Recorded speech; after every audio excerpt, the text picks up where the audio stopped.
Hello, good people. Spot of Nerd here with a bit of a time travel episode because we have to go back in time to 2024 ever so briefly, but I thought it was very important that we actually did do a full review on what recently has come to digital release because shame on me, shame, know your name. I was not able to see it in the theater, but I finally got to see NOSFERATU, and it is, without a doubt, one of the most amazing fucking films I have ever seen in my entire life. My only confusion being, this movie came out on Christmas Day, 2024. It's a Halloween movie. Comes out on the day of Jesus. Make it make sense.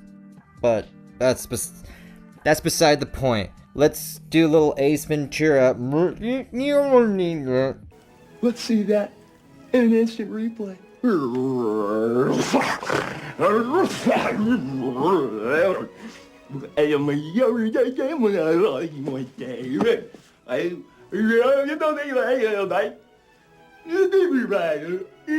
I'm gonna kick my own ass later, don't you worry.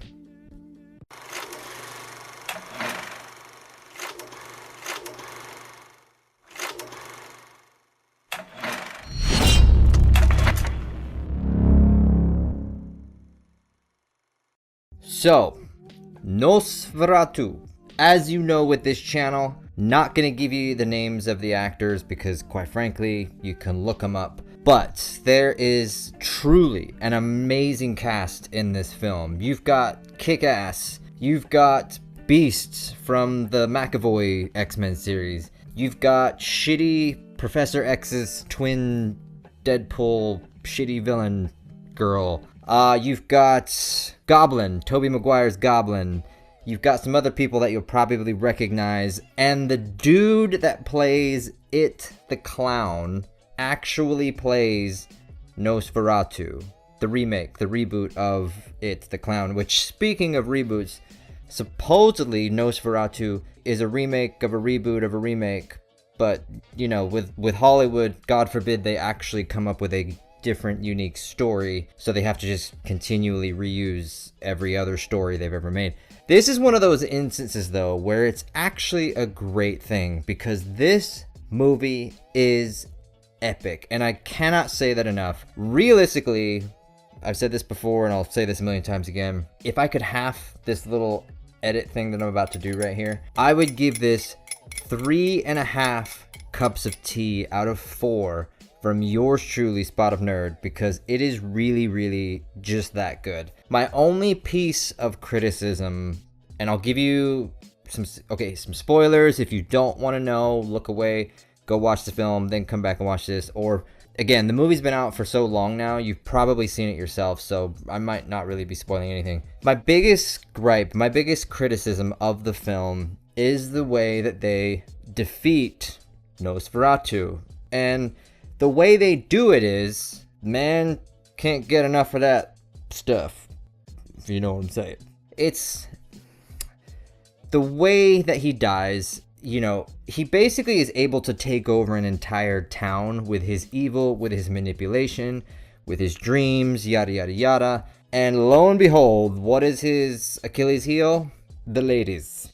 The ladies are his kryptonite. You would think this NOSFERATU that's been around probably for thousands of years, by the way, he's a vampire if you haven't caught on, he basically dies because he's basically having relations with, we'll just call her New Girl that, quite frankly, I don't really know what she's ever been in. So he's having relations with her, and lo and behold, the morning comes, and he's like, oh shit, it's the morning. Oh no, I'm a vampire, and he melts, and he gets all weird and shit, and fucking dies. So, that would be my only gripe. I really kind of wish there was a little bit more to his death. I don't know, maybe in the original film there is more to it. Maybe you can tell me in the comments. I would love you all so much. Which, of course, at the same time, let's get it out of the way. If you haven't already, please go ahead and hit that subscribe button right down below. Give me the thumbs up, or the thumbs down, preferably the thumbs up. Tell me your thoughts. What did you think of Nosferatu? But again, huge thank you to everybody that supports, everybody that comments, everybody that listens on the podcast. Please keep it up because I know there's many of you that have not subscribed. Just out of pity. Just hit the button.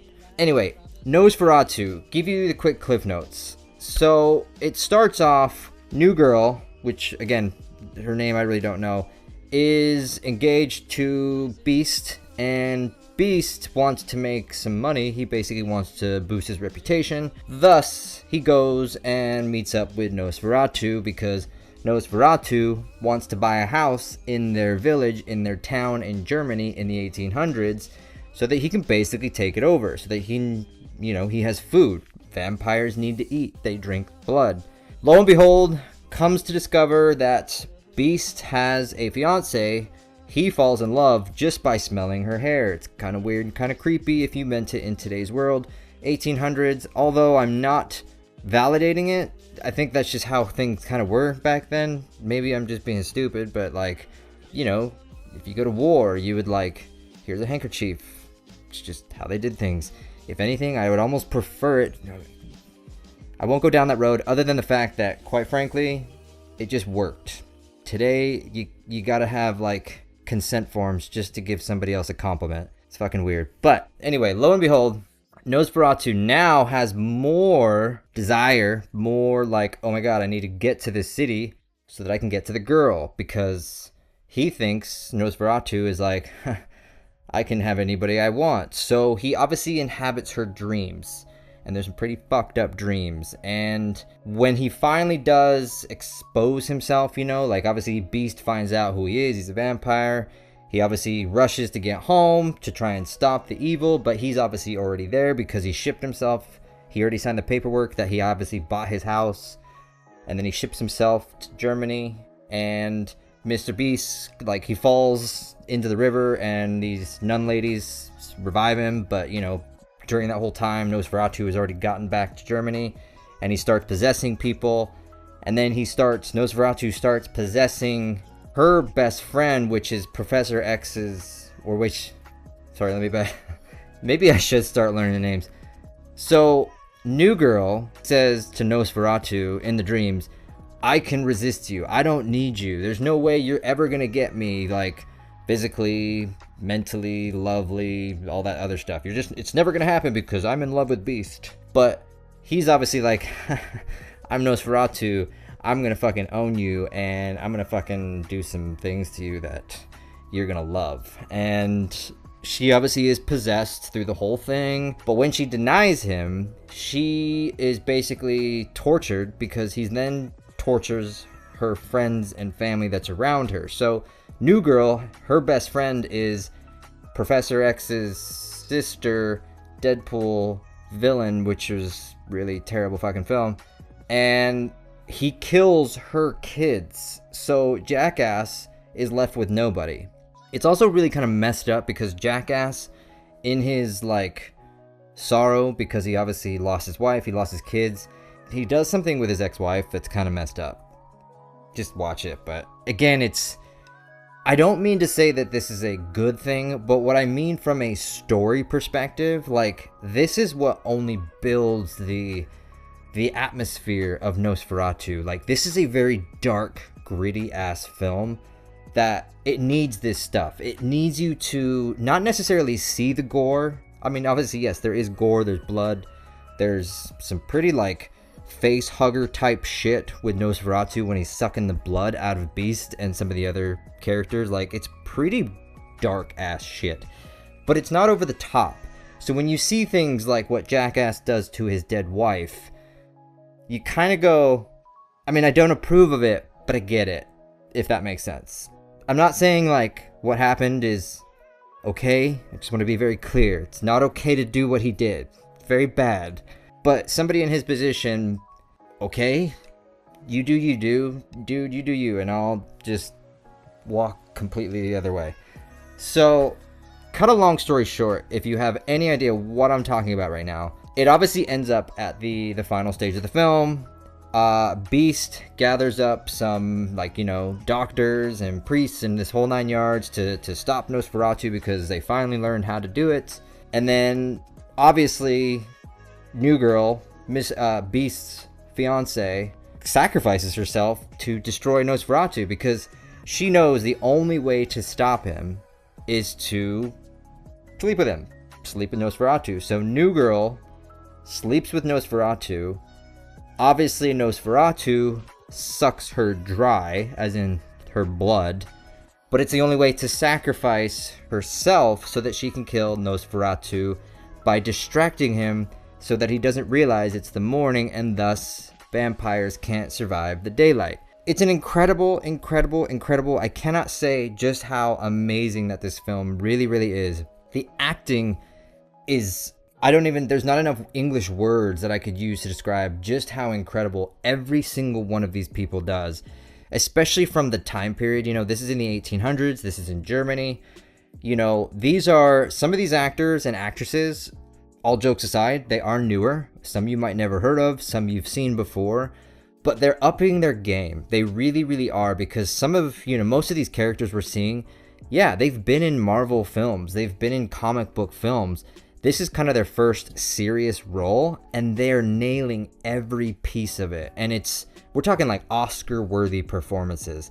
Add an incredible story, like, again, couldn't tell you to save my life who the director is, but look him up. The way they film this, it's almost like a black and white film, but obviously there's color incorporated into it because they wanted to stick to that nostalgia, that aesthetic, I think there's a word that you hopefully know where I'm going, that really just brings this movie together to make it an exceptional, beautifully written story, even though it's absolutely horrible and graphic and vampiresque horror through torturous dreams and sexual deviancy and the whole 9 yards. Like, it is just beautiful in a really sick kind of way. So please, if you haven't already, I would highly, highly recommend it. Go and check it out now. It's on the digitals.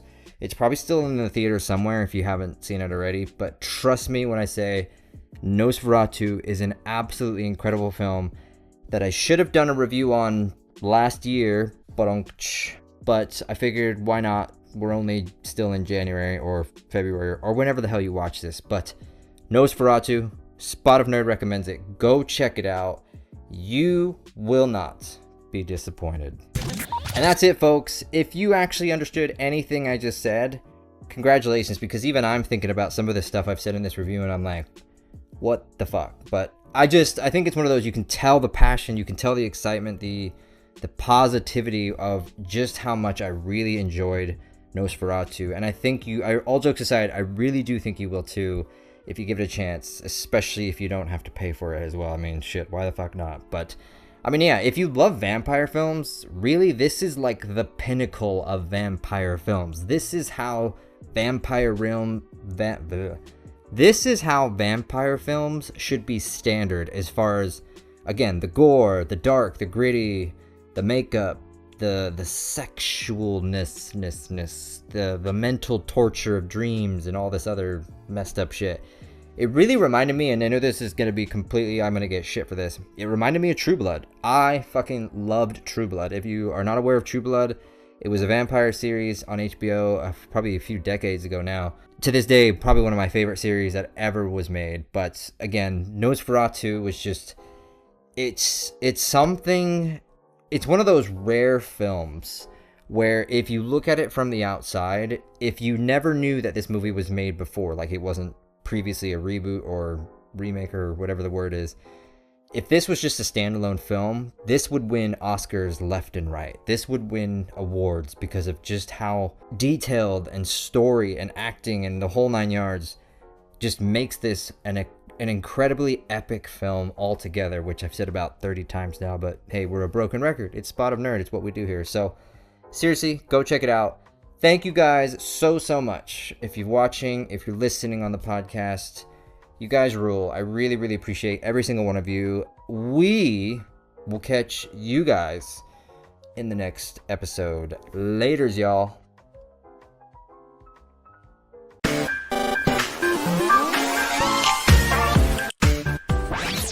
One thing, okay, end credits. gotta give credit. The dude who plays Nosferatu, who played the It clown, the reboot, this dude is like, I mean, maybe one day I'll learn his name, but the actor who does this, you have got to give this guy so much credit. With anytime he plays a role that's obviously in these much darker horror type films, this man spends hours upon hours putting on makeup that makes him look like a completely different demon slash individual slash horror type character, and he still delivers a performance that outdoes pretty much 99% of Hollywood actors and actresses right now. I dip my hat to this guy, because damn, to be able to do what he does, especially in this Nosferatu film, that's got to take exhaustion, energy, the whole 9 yards. And it just, the way he brings this character to life, Nosferatu, you will literally probably have nightmares. It's that good. And I am an adult, but I still sleep with the light on, and I am not afraid to tell you here.